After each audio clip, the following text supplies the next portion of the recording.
Yeah, we're live. All right, guys. We're here right now to recap on what we learned from the mentorship with Steve Lloyd. Right? You want me to start? You guys want to start? I want to start. Okay. Go Yeah. ahead, Yeah. Roger. Go ahead. Go ahead, Roger. Wait. What happened to the glasses? So I need to force wear these. You forced? I put them down there. These are the Terminator glasses. They help charge me up. So I want to welcome everyone to a live section that is so planned. Let me tell you, this is the most planned We only have 5 minutes left. event you've ever been to. And what we're doing today is we are recapping the live session that was done earlier, a few minutes, by the one and the only Steve or Nick and Dave here. So we're just kind of hitting on the big points that we had, on the perspective that we got in the main lesson. So I'll kind of start with maybe one of my lessons, and then we can run off each other, get to know each other a little better. That's what we're going to do here. So for me, when I'm asked, what did you learn from Steve? What was something that was just really resonated? It really humbles me to, A, just be able to learn from Steve and just be able to have him come on here and share his lessons with us. I think for me, one of the biggest lessons that I kind of received from Steve during this live session was kind of his whole idea behind the intuition. And what I mean by that is just kind of, he knows what he wants. And he will literally do anything in the world to achieve that. And so, for an example, like when you're communicating with people, it's like, do you have an idea of what you want and the value that you're bringing to the table? And I know for me personally, like this is a huge lesson that I can incorporate, because when you know what you want, it helps you communicate better. And so Steve is like, when you're communicating with new people, right?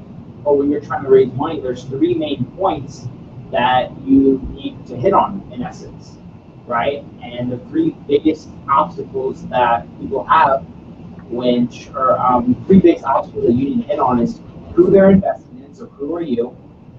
Okay. Where is their money going? So what are they investing into? And lastly, when are they going to get their money back? And so when you have that in mind and you're communicating with people, it helps kind of flow the conversation. So that was kind of one of my big points that I hit on, because that goes in with everything. You're hiring contractors. You need to have, the basis. You need to have the main things that you're after, because in that conversation, if you can't hit on those, it's going to be very sloppy. Dave? All right. Well, for me, I'm going to share with you what I got from Steve was the power of focus. That was really, really important. Because if you watch that, you would hear everything he said. He don't know how to do construction, but he don't know how to do a lot of things, all right? But because he focused on one thing that he got really good at, which is raising money, and he really, really honed in on his focus and mastered his craft, he was able to do everything else. Man, that like blew my mind. It's like, wait up, you don't need to do all these things because everyone's always thinking you gotta learn everything. No, do one thing, do it great. He talks about being great. Talks about greatness that comes from focus and taking massive action. A lot of it. You've seen like him go up and down. Like you say, yeah, he went through struggles, he went everything, but he kept focusing and he knew his own value. So that was very powerful. What about you, Nick? Well, let me add to that. So I know that he was trying to raise, like his focus was raising money, but I think along the way he also picked up the skill set to qualify people, the right people to work with, because he himself is not the expert at what he invests in, right? But he is capable of identifying people with the right character to invest in. Took him years though. Yeah. And but like I don't even know if he sees that's the real value that he brings to the table, because raising is just being able to not have a fear of going out there and telling people, hey, I know how to manage money. Uh, I know how to invest correctly. But to actually get the investing done correctly, that's a science in itself. Yeah. And I think one of the biggest things that I got from it was because he had really bad experiences early on. He was able to see what he didn't like and identify what he wants to see within people before he ever works with them. And because he now knows that, and he's able to see that in people and test for that, um, he not only identifies great investment opportunities when he doesn't even have to, but he identifies great people Yeah. to work with. Yeah, you know what? What's really interesting about what he said was how he had people become his marketing arm. That's so powerful. That was very powerful. Because like when I heard that, I was like, wow, that's awesome. But what I also heard that blew me away was when he said, once he built the relationship, he built the trust. He asked for three people. For me, I would ask for one. He asked for three. That just went. I was just like, wait, he just three times. I'm gonna ask for five. I'm gonna ask for five. You know what I mean? Or 10. You know what I mean? But yeah, the point is, he thinks bigger than I did, and some people never asked. So that was for me. It was like, wow, that was very powerful. He asked for three. He's gonna do the same presentation, right? So in front of three, in front of 10, it's really up for what you ask for. You get what you ask for, and he grew really fast like that. Yeah, I thought that was great too because it's kind of like if you ask for three, you'll get one. Because people are, I can't do three, but I'll do one. But if you ask for one, you'll get zero. So Sometimes I do get zero. Yeah. Well, I mean, the data's there. It's guaranteed that you would actually get zero a lot if you ask for one. Yeah. And so he's increasing his chances of success. It's making it so much easier for him to achieve what he wants. And I have a question actually for kind of both of you guys. And I would love to hear from both of you guys because you guys are big mentors to me, and it's such an honor for me to be here with you guys. What are your thoughts? Trying to get closer in on me, huh? Should I give him more lighting? More lighting? I appreciate it. Continue.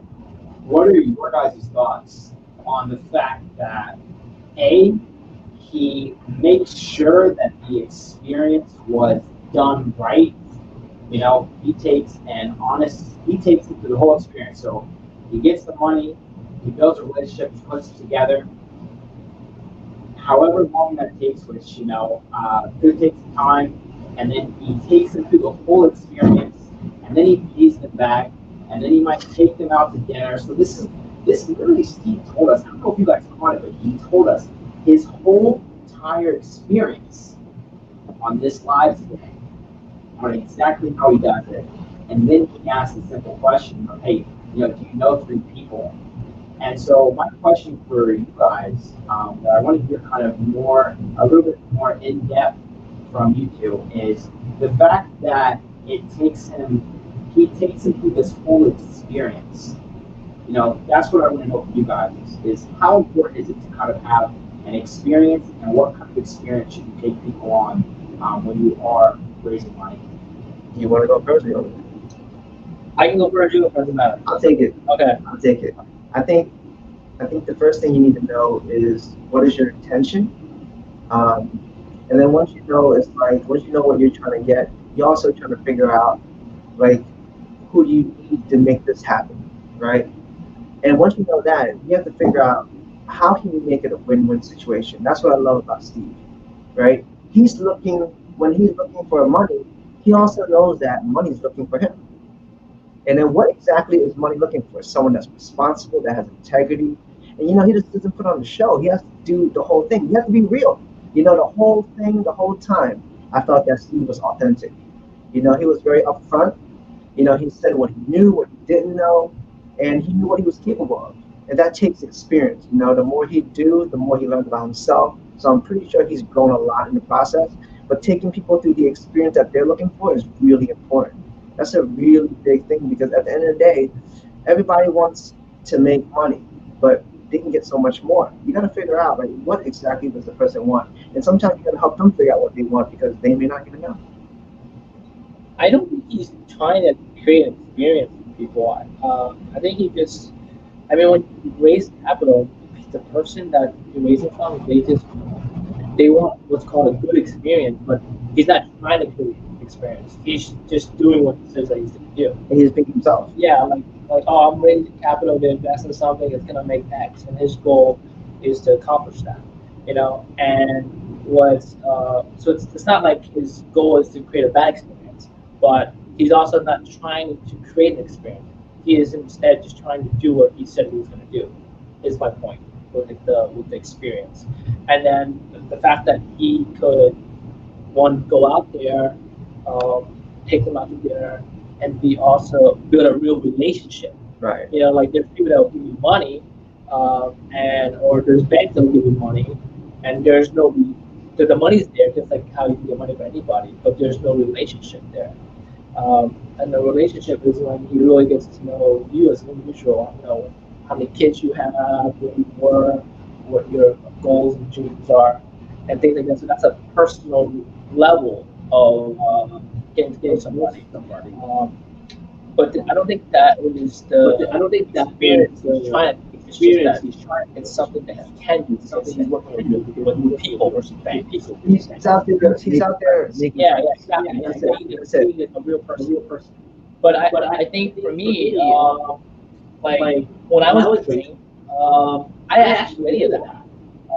And so not that you can't, not that you have to do that, but now that I look back at it, why I didn't, and for me, I didn't do it because I thought, in a way, you had to be like a certain somebody, like a person that no one could talk to, things like that, or so that way people look at you as, hey, they want to invest in you and things like that. But my point though is that both really works. You kind of have to figure out who you are. Like for me, I focus on, hey, I'm trying to identify opportunities, raise money for a project, and my goal is to get that money back to you as fast as you can. And so that is my goal in terms of opportunity, just like Steve. But Steve, he likes to build relationships. He's a people person. Yeah, he's I can see that. Yeah. I'm the same way. Yeah. So it kind of comes down to your character. Yeah. Are you like that? Because Steve's not saying that you have to be like that. Steve is saying that he does that, and because he likes it. For me, like after doing what I'm doing, I just want to go home and spend time with my kids. You're not like that. You're just a family guy. Yeah, and so because of that, like as much as I want to operate like Steve, I'm trying to get home and play with my kids. You know what I mean? And I think doing something like a company party or more company get-togethers could work or create something like Steve, but not at a one-on-one level, but more on like a community level. Right. Yeah, that works for you. Yeah. Yeah. And you're good at it too. Yeah. So that's why I do these events, right? It's like it allows me to allows me to connect with everybody all at once. At the one-on-one level, I'm not really good at it. I don't enjoy them. It's not necessarily. You have time for them. Yeah, because I would have to be with a lot of people, and yeah, it would be crazy. Like it's like I would be obligated to do so much of that I can't do business. Well, I mean, today Steve only had 10 people, so he's really just doing it with 10 these days. Well, no, but they're growing, they're referring, but.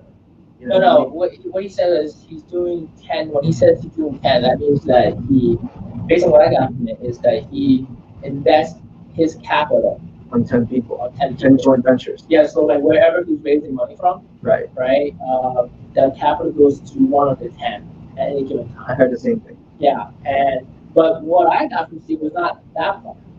Okay, because that part to me is very important. Like the people that you park your money with, you have to really get to know them at that level, no matter what. That's a different person. But what I got from Steve, in regards to what we're talking about here, is the people that are parking their money with him. He goes and meets with them one-on-one. Awesome. awesome. That's very different, That's true. right? Because that is something where like he doesn't really have to, but he does it. Yeah. You know, and I think because he does that, when he is talking to them and asking them, hey, do you know anybody else that you could refer me to or recommend to me or introduce me to that I can also help them make more money from the money? Because he has that signal, I think it goes farther. It does. Whereas with me, I'm like, here's the opportunity, this is the risk. If you want to invest, definitely, talk to me. I'll give you paperwork to invest. Yeah. I can't have that same ask, because other than them knowing me as an opportunity they invested in, it's like there's no real relationship. You have There's opportunity no based. personal relationship. Yeah, it's a business relationship. Did I answer your question, Elijah? Absolutely. And I have actually another question, and it actually, like, just hearing kind of what you guys shared there inspires me so much to kind of have the intention behind this webinar as what kind of person is it that we just kind of interviewed, which leads me to my next question for you guys. Steve is literally bringing out his whole community, people that he's raising from, people that he's lending to, right? People that he's working with. Like, he's bringing out everyone in his community to one event to be able to meet with each other one-on-one. In addition to that, right, he sometimes takes 9 months before he ever gives someone the opportunity to be a part of his community or even lend them money. So he has a very strict process. And so my question that, I'd love to hear from, Dave and Nick is, overall, if you had to kind of describe, Steve, or if you yourself were to explain who Steve was to someone else, how would you describe him based off what we just learned from this webinar with him? Do you want to go first or we go? You can go first on this one. I got to think about this. It's you have to understand what he's doing. It's like, what's easier to get, right? What's easier to get as people say that's less. Because everybody's going around looking for someone to give them money to take advantage of the opportunities that exist. And because of that, because there's more people to park their money with, or his money with, he made that part more difficult. Because that's why he's only looking at people. That's why he has 200 investors and only 10 people that he's willing to park his money with. Okay, and because who you park your money with is where the highest level of risk is. Because receiving money, there's no risk there, right? Because he's making sure everybody's accredited. But where the money goes, it has to come back. And because of that, because it has to come back, there's a game of, hey, you have to know what you're doing. And not only that, but I have to actually like you as a character, as a person level. It takes 9 months. It takes a year. I did the same thing. People that I work with, They screened me for like 2 years. Yeah, exactly. Yeah, they have 2 years, dude. Yeah, like they have to hang around me, run into issues. Let's actually talk about that. Dave, how long did it take? And like, what was that process like for you to even like be able to, want to work with an operator that's, like him? Nick's not an operator. Nick's like a boss. You know what I mean? That's the first thing. Get that right. So I'll be honest. Like, I've always done things myself. I was always capable of making money. And me myself, like, I also have an ego. Like I believe I can do everything myself. I think that's the leadership mentality. So when I met Nick, I'm like, who is this guy? Is this guy competition? I'm not even doing real estate, But when I got to know him, like, this is a really good guy, really out there to help people. And when I saw that, I'm like, wow, this guy's out there doing it way bigger than me. And I'm out there helping one person at a time. He's out there helping a community at a time. And that's when I was like, wow, I could really learn from Nick. You know what I mean? And it took him 2 years to get to know me. It took me 2 years, and he helped me out a lot. So at the end of the day, I am like Steve, where I build relationships. I'm about relationships, and through the journey, the trust is built, and now now we're doing things together. So it did take 2 years. So Yeah, so I think that's why he's like that. It has to be safe. He has to really know the person. yeah. So for me, when I heard your question, I kind of heard the same question, but I didn't interpret it like you. Right. I heard him ask me like, how would I describe Steve? I would describe Steve as someone that is loyal to his vendors. He knows his fiduciary responsibilities, and I can hear it because he sits down, gets to know them. He wants to figure out if he can service them in the way that they're looking for. He tries to understand everything, make sure it's a perfect match, and he gives it straight, like what he does do, what he doesn't do. So there's no surprises. To me, I view him like a pro at what he does, um, which he should be, an expert. Um, so he's developed himself to become that, and it's only gotten bigger and bigger. And on his own journey, he's he stepped into newer realities. Whereas when he first started, he raised X amount, but now he's probably doing 10 times or more what he used to do. And that's because he kept going. So the consistency and all the time that he went through, and he kept glad he had Kerry though. I got to mention Kerry. So like he said, that's the backbone. Because of the teamwork, it made the dream work. And now you see who you see in front of you that don't got time for you. I'm just kidding, but he's taking time for everyone that reaches out to him. So yeah, don't think he's too busy. He's a real guy. I think he's a real authentic guy, and he's also, if you're lucky enough to get close, he's also a good friend. Well, one thing I just explained was definitely a beautiful process. Big shout out to Carrie. I heard she's definitely the big backbone. And, Dave and Nick have had the opportunity to learn and grow with Steve. I think for me personally, if I were to kind of describe Steve, which is actually going to lead me to kind of my next question I have for Nick and Dave, that it's if I were to describe Steve, first of all, man's got more energy than what I got, which is an inspiration for me because I'm like, yo, this is where I am with just with who I am as an individual and just how you carry yourself. Big inspiration, but definitely Steve said it best, and he said something so inspiring. So for young entrepreneurs that are out there, just people that just have something they want, like be an expert in your field, study everything, right? Make the phone calls that you need to make. This way you can surround yourself around the right people.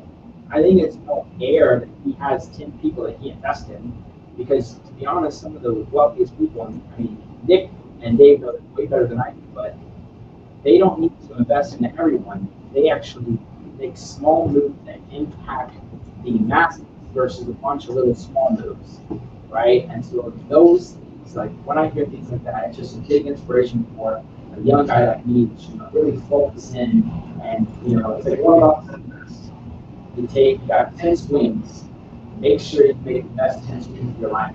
Because if you do, and like Steve said, he was working hard and like small deals, and then he get one big deal that literally changed his life. I think it was in Jordan, right? Actually, he was doing good, period. It's just that big deal was a Life changer. That's all. hit. And after that, it's now, but you know what it is? He even said it. He said, but after that, now I got five like him. So what he's really saying is, um, you know, get accustomed, get good at what you're doing, and then get uncomfortable, and then get good at being uncomfortable. Meaning, he was probably doing 100,000, $400,000 transaction, and then now he's doing 2 million. And that was very uncomfortable. But then he did it and he liked it. He had a great experience from that. And then he's like, okay, let's now go through 1, 2, 3, 4, 5 leagues. And then he's gonna get bored of that. And once he does, he's gonna go into the, $10 million transactions. So Nick, I want to re-emphasize what you just said because I know Steve said it and then you said it, Yeah. but I know I have a lot of millennial students. I'm gonna say this again. Get good at one thing first. Right. don't take the, when you hear out there, diversify. Don't mean try to do 10 things at one time and see which one pans out. No, do one thing and get great at it first. So I got a question for you guys then. What do you think Steve got good at first? I would say relationships. I would say building trust. Building trust. What do you think? What do you mean by building trust? Yeah, what does that mean? Well, I mean, you could, okay. Because I you guess need people to trust you, and you trust them are two different things. So which is it? getting people to trust me. Okay. He built a track record. How do I explain this? I guess know your target market would be another way of saying it. Like if he's looking for money, he has to understand the mindset or the psychology of what is this person looking for, and then he had to become that, and he worked on becoming that. So let me give you an example of what I'm hearing. A person that has super success, knows what he's doing, okay, and is even promoting the fact that he knows what he's doing. Okay. That's one person. Opposite person doesn't know what he's doing, but he's promoting that he knows what he's doing. Okay. And he understands you so well that he can sell you on it. Okay. What's your question? So what I'm saying is, like, which one is Steve? Steve was the first one. Yeah, that's what I'm saying. So I agree with you that Steve's the first one. I don't think he even has to build trust, is what I'm saying. I think it becomes like automatically. I know that. Yeah. I know that. But being in the situation, you know how like when you do something, you just do it, right? Yeah. But you don't realize that that's all you have to do. I get it. And that's what I'm saying. It's like that's exactly what I'm saying. I think we're on the same. We're saying Yeah. Because what you're saying is Steve is building trust. He's an expert at building trust because he performs. He does everything he's supposed to do. Yes. Blah, blah, blah. But like, I don't think. And so he's aware of what like a trustworthy person looks like. That's right. But I don't think that's like his intent. Meaning, I think it's just automatic thing. Yeah, he's always been a straightforward type of guy. It's not like he planned it. And plus, one more thing to mention for those that are just trying, like, heard the second one. People that actually have money or have experience will read right through that. Yeah. I mean, like Nick had to screen me for 2 years. I mean, every time I couldn't answer a question, he would know right away. You know what I mean? That BS. You know what I mean? So there's no point. I think what I'm trying to say for Steve to make clear is he's being himself, and he himself is someone that's hardworking. Always preaches hard work. A lot of grind. It's just work. Learn your craft. Embody it. So that's what I'm really talking about. He's just the real deal. By the way, for anyone who is new here and you don't know Nick or Dave or even myself, but maybe Nick or Dave, they're like the yin and yang. Okay, they literally talk about the same thing with huge different variations, but they're both talking about the same thing, and it's really cool to see them in what we like to call play. So Dave, anything else you want to add to that, Dave? What was the question again? The question. That's a good question. That's a good question. The question is what is Steve like really good at? So to me, I think what I want to say, but my perspective of it is just like it's different. I think he's really good at identifying good people to work with. Nick, just to cut you, sorry to cut you off, but it was you that asked that question, though. It was me. You said, let me ask you two a question. Elijah didn't even answer yet. Oh, okay. He answered his own question. It was his question, my bad. But what do you think? Elijah, what do you think? We know now. Well, Nick thinks, let's finish up your point. Go Because I get that. We understand. Like, people are watching this, and maybe they just saw Steve for the first time. So I'll give you an example, right? Yeah. So I've done this. I went through this experience. I've raised money for other people exactly like Steve, okay? And at that time when I first started raising money for other people, because it's very easy for me to raise money for myself, meaning because I know that I'm responsible with money, right? So like if something goes wrong, I'm gonna go fix it, And so I thought I was successful at it, and then I started raising money for other people.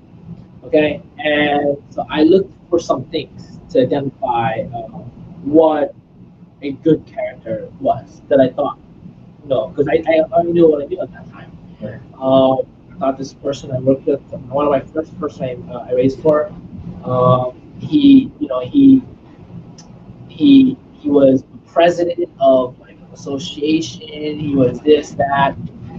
I've known him for a period of time as a mentor. Um, and so when the opportunity came for him to like present me an opportunity to raise for, I was like, you know what, I'm gonna do it. So it's like a person that I looked up to as a mentor. And then when they gave me the opportunity to raise for them, it's kind of like this is your mentor. They know it all. I raised for them, and I did it. I raised 400% of the amount of money for them and everything. And I was just fortunate enough to actually attend Steve's free class before I raised money for this guy. And from Steve's class, I learned to make sure that on the paperwork, it says that I don't know what I'm doing. All right, because if I didn't say that, And you did it. yeah, That's I the beauty of it. so and because I didn't know what I was doing, I put that in my paperwork, because if I didn't do that, what happened was this fund that I raised for it went bad, and because it went bad, um, I'm responsible for this fund, but because on the paperwork it clearly said I didn't know what I was doing, like my investors, all they did was got mad at me, right? But here's the thing: it's not about what I'm talking about here. It's not about like how to not have to not get in trouble. What I'm talking about here is the problem was I partnered with the wrong person, right? And this person was a mentor, so it's kind of like you think when you're in the business and you've been in it for like 3, 4 years, 5 years, you think you know what you're doing. And so when you have a mentor, you automatically always assume that they know what they're doing.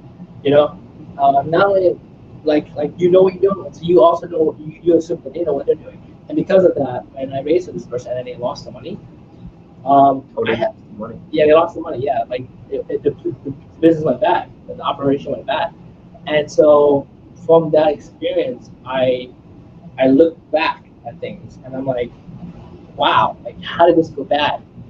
Um, because what sold me was one, he was one of my mentors. Two, he had a title. Three, he was very humble. So everything, all the glitz and glamour and all that stuff, like I was presented that, and I thought it was all real, you know, and from that experience, I had to take a step back. And I was like, wow, okay, so now I know how to do that perfectly. Like now I know how to do that in a way where I can't mess up.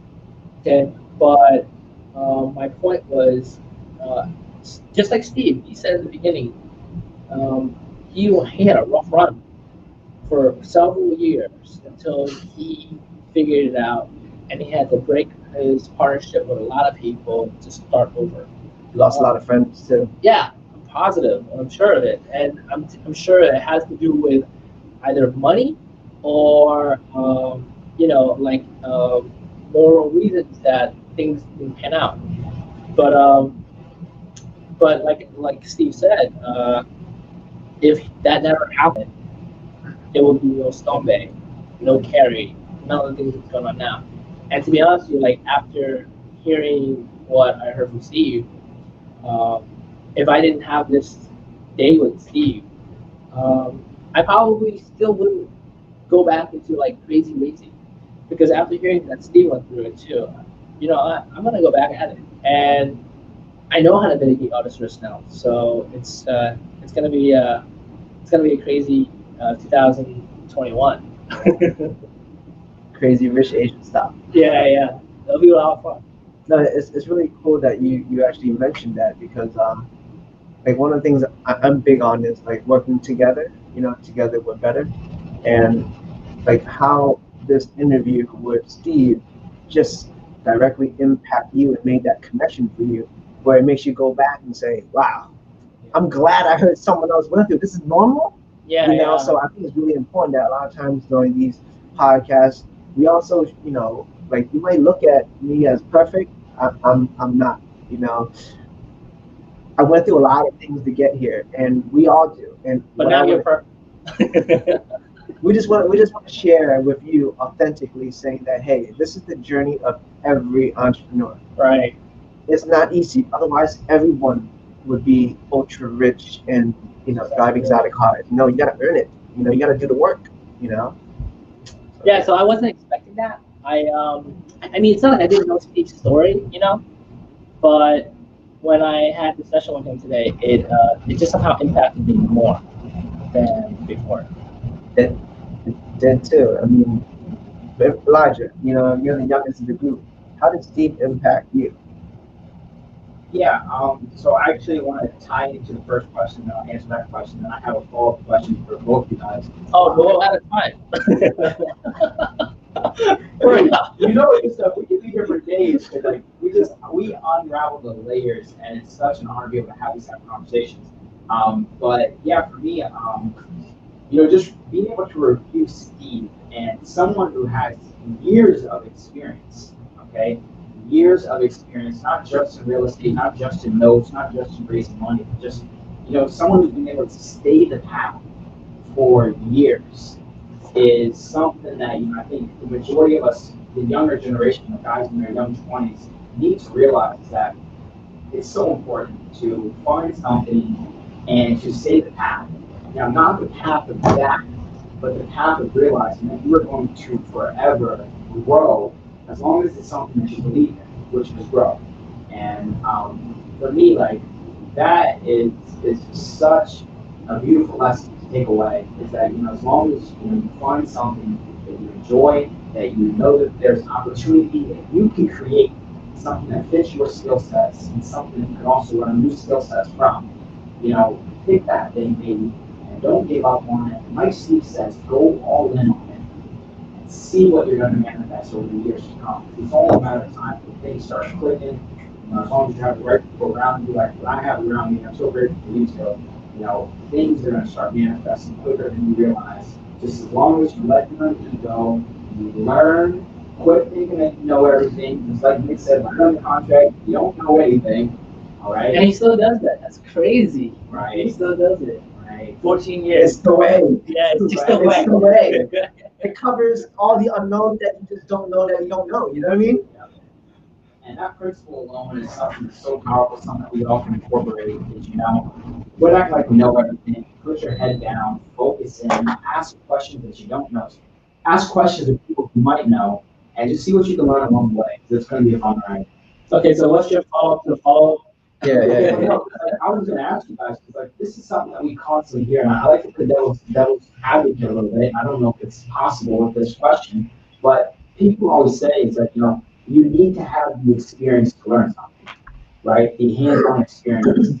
And so I would like to hear kind of your guys' perspective on that. Nick, I know you love learning. I know you love examining the learning process. Dave, I know you're the exact same. So for you guys, like, what does it mean to have hands-on experience? Do you need it? I'll take that one. Because there's better ways to learn faster, right? What's your guys' perspective of that?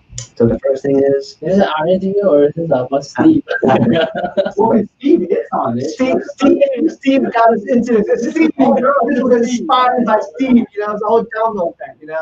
So the first thing I would say is that you need to understand how you learn and how you operate. Are you a hands-on type of person?